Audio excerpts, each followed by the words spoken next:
नमस्कार बच्चों। अलंकार प्रकरण के सतत क्रम में आज हम लोग पढ़ेंगे प्रतिवस्तुपमा अलंकार। प्रतिवस्तुपमा अलंकार का जो लक्षण है वो कहता है कि प्रतिवस्तुपमा सा स्यात् वाक्ययोर गम्य साम्ययोः एकोऽपि धर्मः सामान्यो यत्र निर्दिश्यते पृथक्। तो प्रतिवस्तुपमा यानी प्रतिवस्तुपमा अलंकार वहाँ होता है जहाँ वाक्य और गम्य साम्य हो। गम्य साम्य वाले, गम्य यानी कि प्रतीयमान यानी कि जो समझ में आता है। तो जो गम्य साम्य यानी जिसमें समानता समझ में आती है, ऐसे गम्य साम्य वाले यानी जिन दो चीज़ों में समानता है, ये अंडरस्टूड है यानी कि हमको समझ में आ रहा है, कहा नहीं जा रहा है, समझा जा रहा है। तो एक तो कहा जाता है और एक समझा जाता है। तो जिसमें समझ में आ जाए समानता वो गम्य साम्य कहलाता है। तो गम्य साम्ययोर वाक्ययोः यानी कि प्रतीयमान सादृश्य वाले दो वाक्यों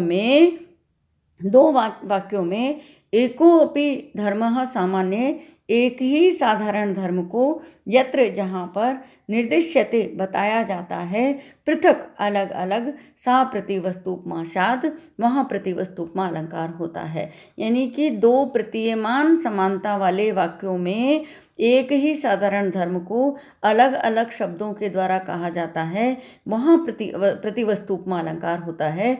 यानी दो वाक्य होते हैं यहाँ पर, दो जिसे कहें कि वस्तुएं नहीं, दो वाक्य होते हैं, दो बात होती है, दो बातों की तुलना है यहाँ पर। तो ये एक बात ऐसी है जैसे कि दूसरी बात। तो जहाँ वाक्यों में तुलना होती है, गम्य समानता वाले दो वाक्यों में जहाँ पर एक ही बात को अलग अलग तरीके से कहा जाता है, वहाँ पर प्रतिवस्तुपमा अलंकार होता है। तो दो ऐसे वाक्यों में जहाँ सादृश्य कहा नहीं जा रहा है बल्कि समझा जा रहा है, और उसमें से एक उपमेय वाक्य होता है और दूसरा उपमान वाक्य होता है, जो एक ही बात को कहते हैं। यानी दोनों वाक्यों में एक ही साधारण धर्म होता है, लेकिन उसको अलग अलग शब्दों के द्वारा कहा जाता है। यानी कि केवल मात्र शब्द ही अलग होते हैं, बात एक ही है। तो एक बात ऐसी है जैसे कि ये बात है, यानी जहाँ दो बातों की तुलना की जाती है वहाँ पर प्रतिवस्तुपमा अलंकार होता है। यानी उपमा और वस्तु की उपमा है यहाँ पर। तो जो विषय वस्तु है उस विषय वस्तु की उपमा को ही प्रतिवस्तुपमा अलंकार कहा जाता है। वाक्यों की उपमा को ही प्रतिवस्तुपमा अलंकार कहा जाता है। दो बातों की उपमा को, तुलना को ही प्रतिवस्तुपमा अलंकार कहा जाता है। लेकिन वो तुलना कही नहीं जा रही, तुलना समझी जा रही है। यानी दो बात कही जा रही है, लेकिन हमको समझ में आ रहा है कि एक बात ऐसी है जैसे कि ये दूसरी वाली बात। इस तरीके से जो है उनमें उपमेय उपमान संबंध जो है वो होता है दो वाक्यों में। इस प्रकार की बात जहाँ कहीं भी कवि कहता है, इस तरीके से बात जहाँ कवि कहता है, वहाँ पर प्रतिवस्तुपमा अलंकार होता है। तो प्रतिवस्तुपमा सा स्यात् वाक्ययोर गम्य साम्ययोः एकोऽपि धर्मः सामान्यो यत्र निर्दिश्यते पृथक्। तो दो गम्य साम्य वाले वाक्यों में जहाँ एक ही साधारण धर्म को अलग अलग शब्दों के द्वारा कहा जाता है, वहाँ प्रतिवस्तुपमा अलंकार होता है। यानी कि जहाँ समानता कही नहीं जा रही लेकिन हमको समझ में आ रही है, ऐसे दो वाक्य होते हैं। इन दो वाक्यों में बात आपस में तुलना होती है। एक वाक्य उपमेय वाक्य होता है और एक वाक्य उपमान वाक्य होता है। दोनों में एक ही बात को कहा जाता है, लेकिन दोनों को अलग अलग शब्दों के द्वारा कहा जाता है। तो वहाँ पर प्रतिवस्तुपमा अलंकार होता है। तो प्रतीयमान सादृश्य वाले दो वाक्यों में एक ही साधारण धर्म को जो है पुनरुक्ति न हो, इसलिए अलग अलग शब्दों के द्वारा जहाँ कहा जाता है वहाँ पर जो है वो प्रतिवस्तुपमा अलंकार होता है। जैसे कि उदाहरण के लिए देखें आप कि हमारे पास जो उदाहरण है वो नैषधीय चरितम का है, और नैषधीय चरितम का ये उदाहरण है, इसमें नल दमयंती की कथा है। आप लोगों ने यदि संस्कृत साहित्य के इतिहास में नैषधीय चरितम के बारे में विषय वस्तु को पढ़ा होगा तो आपको पता है कि वहाँ नल दमयंती की प्रणय कथा का वर्णन वहाँ पर है। निषद देश के राजा जो हैं उनका, तो इसलिए वो नैषद है और दमयंती जो है वो उनका प्रेम है। तो दमयंती ने नल को अपनी तरफ अपने गुणों से आकर्षित किया है, और वो बात ऐसी है जैसे जो है वो चंद्रिका समुद्र को जो है वो चंचल कर देती है, यानी चंद्रमा की जो चांदनी है वो समुद्र को भी चंचल बना देती है। उसी तरीके से दमयंती ने भी अपने गुणों से नल को अपनी तरफ आकर्षित कर दिया है, उनके हृदय को चंचल बना दिया है। तो दोनों में आकर्षण एक साधारण धर्म है। तो साधारण धर्म को एक सम आकर्षण रूपी एक ही धर्म को अलग अलग प्रकार से यानी प्रकारांतर से एक ही बात को कहा जाता है। तो ये जो बात है इसको देखें कि धन्यासी वेदर्भी गुणैरुदारे यया समाकृष्यत नेषधोऽपि इत स्तुति का खलु चंद्रिकाया यद अब्धिमपि उत्तरलीकरोति। तो यहाँ कह रहे हैं कि धन्या असी वेदर्भी, हे वेदर्भी, हे दमयंती तुम धन्य हो। वैदर्भी यानी विदर्भ देश की राजकुमारी है, इसलिए वैदर्भी। राजा जो नल है वो निषद देश के राजा हैं, इसलिए वो नेषद है। तो नेषद मतलब नल और वैदर्भी मतलब दमयंती। तो धन्या असी वैदर्भी, हे दमयंती, हे विदर्भ देश की राजकुमारी दमयंती तुम धन्य हो।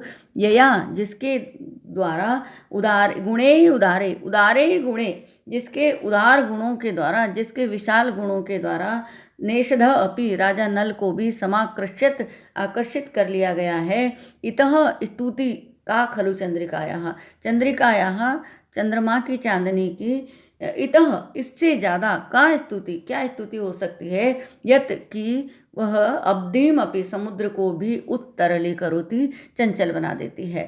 चांदनी की इससे ज़्यादा क्या प्रशंसा हो सकती है कि वह समुद्र को भी चंचल कर देती है, समुद्र को भी उत्तरलित कर देती है। तो समाकृष्यत आकर्षित कर लेती है, उत्तरली कर लेती यानी ऊपर की तरफ तरल बना देती है, ऊपर ऊंचा बना देती है, आकर्षित कर लेती है। तो जैसे चांदनी समुद्र को अपनी तरफ आकर्षित करती है, दमयंती जो है वो नल को अपनी तरफ आकर्षित करती है। ये दो बातों को अलग अलग तरीके से कहा गया है। अब यहाँ हमको ये बात समझ में आती है कि कवि ये कहना चाह रहे हैं कि जिस प्रकार से चांदनी समुद्र को अपनी तरफ आकर्षित कर लेती है, चांदनी में वो शक्ति है कि वो समुद्र जैसे विशाल जो है तत्व को भी चंचल बना देती है, उसकी सीमाओं को भी ऊपर कर देती है। उसी तरीके से दमयंती ने राजा नल को जो है अपने गुणों से आकर्षित कर लिया है। तो जो राजा नल है वो समुद्र की तरह है, जो दमयंती है वो चंद्रिका की तरह है। और जैसे समुद्र चांदनी समुद्र को आकर्षित कर लेती है, वैसे ही दमयंती ने निषद देश के राजा नल को अपने गुणों से आकर्षित कर लिया है। तो निषद जो है वो नेषद जो है वो समुद्र की तरह विशाल, धीर, गंभीर है, व्यापक है। और जो दमयंती है वो चांदनी की तरह, चंद्रिका की तरह शीतल है, शांत है, लेकिन उसमें इतनी शक्ति है कि वो आकर्षित कर सकती है। तो आकर्षित कर सकती है चांदनी भी और आकर्षित कर सकती है दमयंती भी।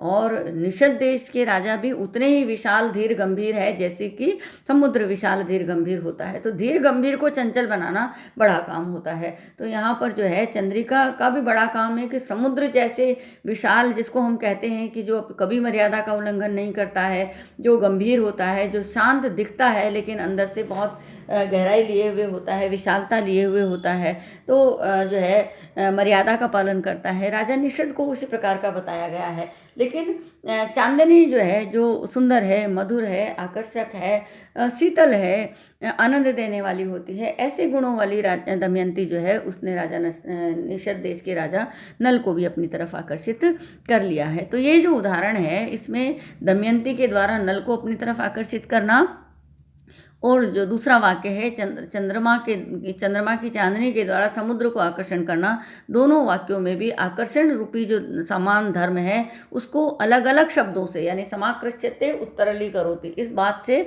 अलग अलग तरीके से कहा गया है। अतः यहाँ प्रतिवस्तुपमा अलंकार है, यानी कि इस अलंकार में कुछ चीज़ें सामान्य है कि यहाँ उपमेय और उपमान कि वस्तु की बात नहीं बल्कि विषय वस्तु की बात की जा रही है कि दो वाक्य होते हैं, दोनों स्वतंत्र वाक्य होते हैं। लेकिन हमको ये समझ में आता है कि एक उपमेय वाक्य है और एक उपमान वाक्य है। और यहाँ पर जो है समानता की बात कवि कहता नहीं है, लेकिन वो अंडरस्टूड यानी कि गम्य होती है, प्रतीयमान होती है, यानी कि वो प्रतीत होती है, वो व्यंजित होती है, वो हमको समझ में आती है। और दोनों वाक्यों में धर्म एक होता है लेकिन शब्द अलग होते हैं। तो इस तरीके से इनमें वस्तु प्रतिवस्तु भाव होता है। यानी एक विषय वस्तु है और उसके जैसी ही एक दूसरी विषय वस्तु है। तो एक विषय वस्तु है, एक प्रति विषय वस्तु है। तो वस्तु और प्रतिवस्तु, इसलिए वस्तु प्रतिवस्तु भाव जहाँ दो वाक्यों में होता है और वहाँ पर गम्य साम्य होता है और वहाँ साधारण धर्म एक ही होता है लेकिन शब्द अलग अलग होते हैं, तो वहाँ पर जो है प्रतिवस्तु उपमा अलंकार होता है। तो उपमेय और उपमान वाक्यों में जो तुलना होती है वो प्रतिवस्तु उपमा अलंकार होता है। इस प्रकार से यहाँ ये जो उदाहरण है निषदे चरितम का, उसमें भी प्रतिवस्तु उपमा अलंकार है।